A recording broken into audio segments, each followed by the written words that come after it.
Every year, there's one number NBA stars eagerly and sometimes nervously wait to see. Back out Prince. Prince is open. Prince hits another three.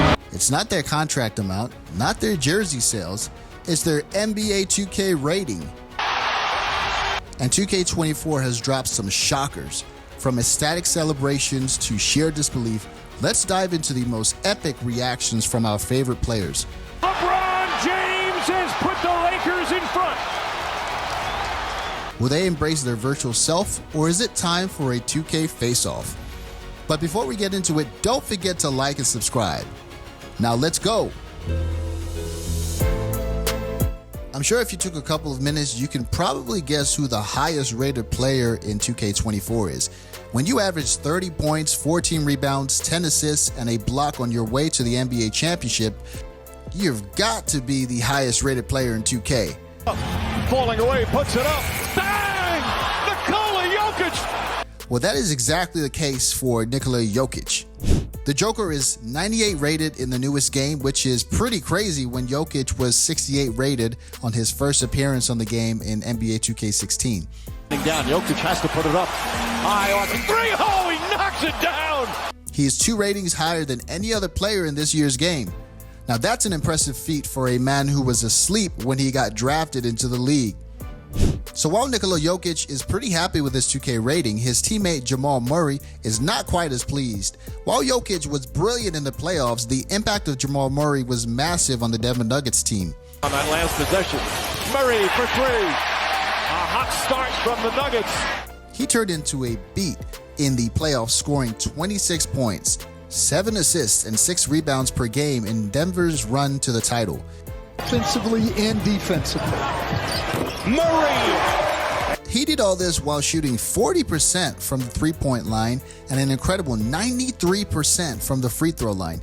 Murray put up numbers that we have seen rewarded with a Finals MVP trophy in the past. For all of that insane play, 2K decided to give Jamal Murray a whopping 84 rating. That's right, he is just 84 rated. The craziest part is that 84 is the same rating they gave to Victor Wembanyama, who hasn't even played a single minute in the NBA. It's a lower rating than guys like Miles Turner, Brook Lopez, and Zach LaVine. It meant that Murray took to Twitter to complain about his rating, and thankfully 2K were listening. They raised his rating up to 88, which is a lot more accurate than 84. But come on, that's gotta be a bit low still for a guy like Jamal Murray. Circus shot from Jamal Murray. Everyone knows that Klay Thompson is one of the best shooters in the NBA, but I don't know whether the 2K office have seen Klay play in the last few years because his rating has not always been very accurate.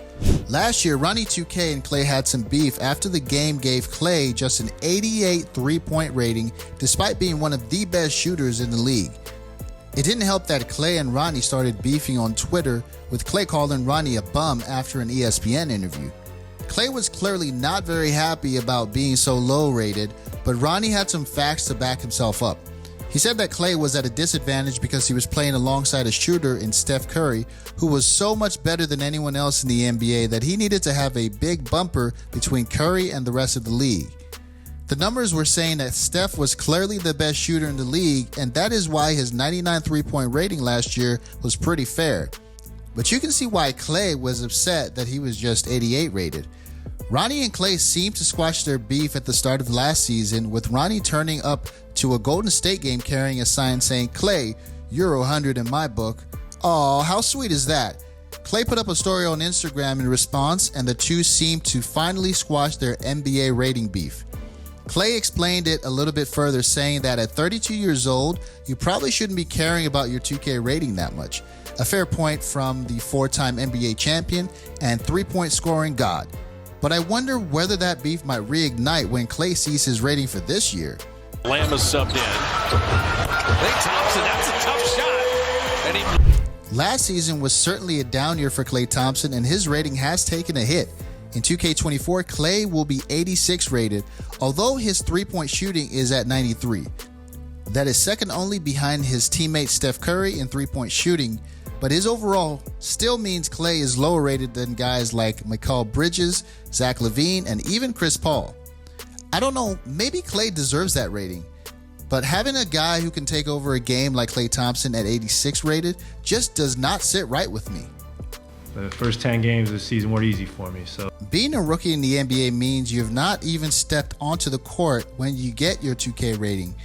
So when number 2 overall pick Brandon Miller got his 2K24 rating of 78, he would have been pretty happy with that. I mean, last year, both of the top 2 picks in the draft were 78 rated in 2K. Thought about a three. Miller, catch and shoot, line drive, got it. But Miller might not have been quite as happy when he saw the rating of the one guy picked ahead of him. To be fair, Victor Wembanyama is one of the most exciting prospects in NBA history. The guy is a freak of nature, and there was never any doubt that he was going to be the number 1 overall pick. So, 2K saw this and decided to give Victor Wembanyama an 84 rating.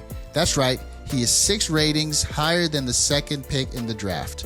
That means that Wembanyama is already higher rated than guys like Kyle Kuzma, Jordan Poole, Robert Williams, and Michael Porter Jr. Those are some solid NBA professionals who have been doing good things in the league for multiple years now. It is even crazier when you realize that despite not playing a single game in the league, Wemby is rated the same as DeAndre Ayton, Tyrese Maxey, Tyler Hero, and even reigning Rookie of the Year, Paolo Banchero. In fact, the rating that was given to Wemby by 2K is by far the highest rating that a rookie has ever gotten, higher than Zion when he came into the league. It is even higher than the rating they gave to LeBron James when he entered the league. How insane is that? You would think that the 3rd overall pick, Scoot Henderson, might be a little less happy with his rating.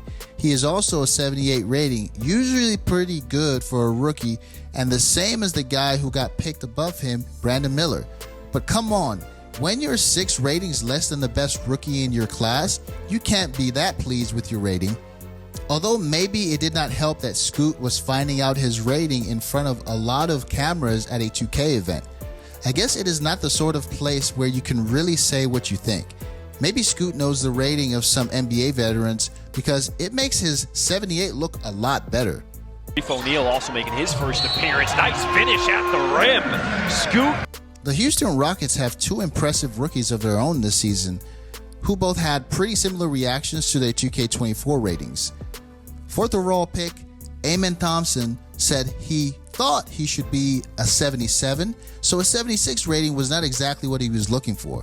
20th overall pick Cam Whitmore was equally as disappointed, having received a 74 rating when he thought he should have gotten a 75. Both did respond with a simple "I'll take it" when told their ratings. One guy the rookies will be looking to emulate is LeBron James. There have been so many different 2K games that have seen LeBron be the highest rated player on the game, but that has not been the case for a couple of years now, and some fans have been confused by the rating LeBron has this year. Despite heading to this season at age 39, LeBron is still a 96 overall for 2K24. This puts LeBron into a group with 4 other players who are also 96 rated. LeBron is going to be the same rating as Steph Curry, Kevin Durant, Giannis Antetokounmpo, and even the reigning MVP, Joel Embiid. Nobody is going to argue that LeBron is not still an elite player in the NBA. The run that the Lakers went on to the conference finals showed that LeBron James is still an exceptional athlete and brilliant leader in the league. But he's going to be 39 years old pretty soon and has not had a huge amount of success since winning that title in 2020. James all the way in for the slam! When you are the same exact rating as guys like Giannis, Steph, and Embiid, you have got to be at the top of your game. It also means that LeBron is higher rated than guys like Jimmy Butler, Luka Doncic, who are 2 of the best players in the league at the moment. I don't know, maybe I'm overreacting here, but is the King too highly rated in 2K24? Another player who really seems to be splitting fans' opinion is OKC Thunder guard Shai Gilgeous-Alexander. The 2018 11th overall pick has been brilliant since being traded from the Clippers to the Thunder. After a season where he was named on the All-NBA First Team and became an All-Star for the first time, Shai was rewarded with a 93 rating for 2K24. That puts him as the 14th best player in the NBA at the moment. It is certainly an interesting rating for Shai. It puts him above guys like Ja Morant, Donovan Mitchell, Trae Young, and Jamal Murray. The main issue that fans seem to be having is that while Shai put up insane numbers, it was in a team which finished 10th in the East and missed out on making it to the playoffs. Whereas a guy like Jamal Murray put up brilliant numbers on a team that won the NBA Finals, and yet he's 5 ratings lower than Shea. Jaylen Brown was a massive part of the Celtics team which went to the NBA Finals last year, and yet he is 4 ratings lower than Shea. It seems like 2K have really focused on the numbers when giving Shea Gilgeous-Alexander his 2K24 rating. So, what do you think about the 2K24 player ratings? Why not put your thoughts in the comments down below?